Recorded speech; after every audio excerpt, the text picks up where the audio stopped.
stage, none other than Dr. Reuben West.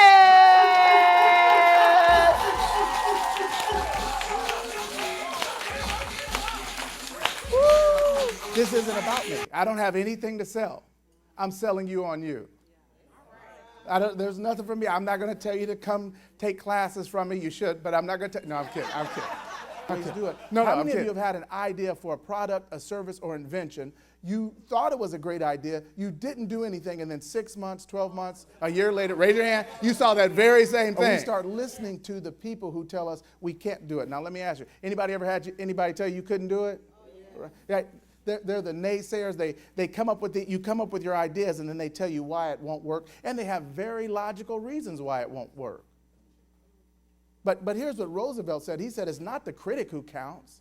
It's not the man who points out how the strong man stumbles or where the doer of deeds could have done them better. The credit belongs to the man who is actually in the arena. You, ladies and gentlemen, today, you're in the arena. You get the credit. See, I've heard Dr. Stacey N.C. Grant say, who's sitting in your front row? And what she's saying is that you have to have some people beside you that can help guide you. Right? You've all heard birds of a feather do what? Yeah, well, there's a German proverb that says when a dove associates with crows, its feathers remain white. It's its heart that turns black. So what we agreed to do is we agreed to change our shifts to 3 to 11, and then from 7 to 3 we'd work for free. I just agreed that for everybody.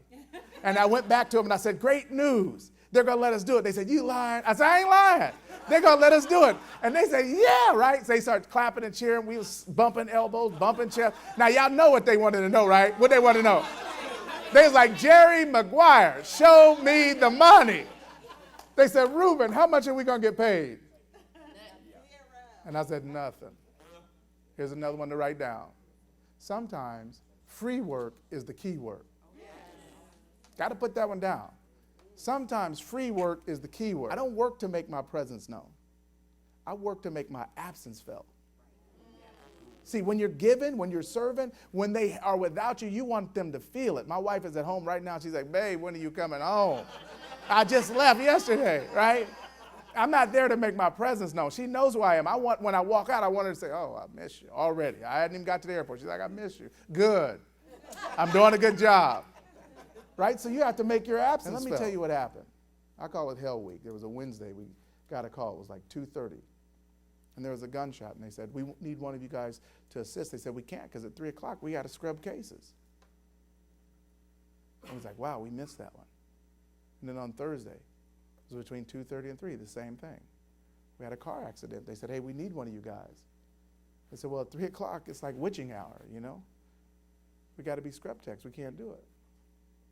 And then Friday, we had an open heart, and they said, we need one of you guys to harvest the leg vein, help at the chest. They said, well, look, at 3 o'clock, it won't work. We got to be the one passing the instruments.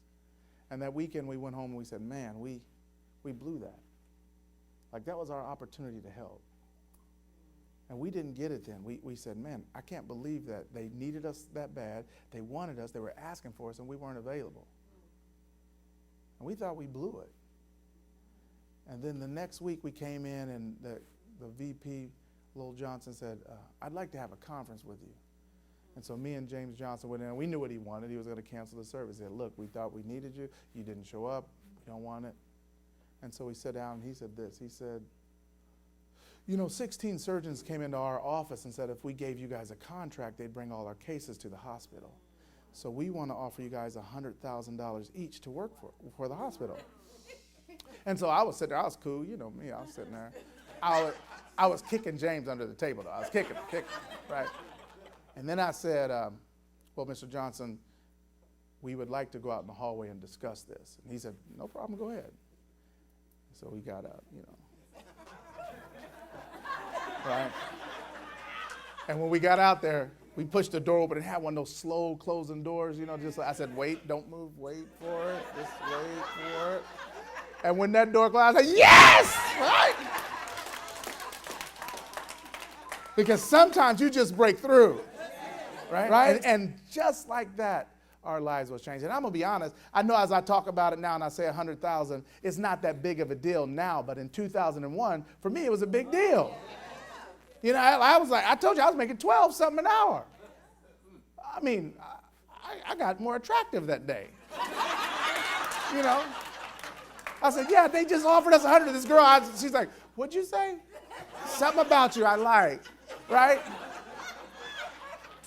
5, 4, 3, 2, 1. Take it away. Listen, ladies and gentlemen, we're live here at the biggest comeback ever event, and you owe it to yourself to do one of two things. Number one, decide that you want to take your life to the next level, or number two, decide that even if you're at that next level, that's not enough. We were given the ability to do far more than we ever thought possible, and one day, you're going to have to answer for what you've done. Apple trees don't eat apples. And the fruit that it was given is not for the tree. It's for someone else.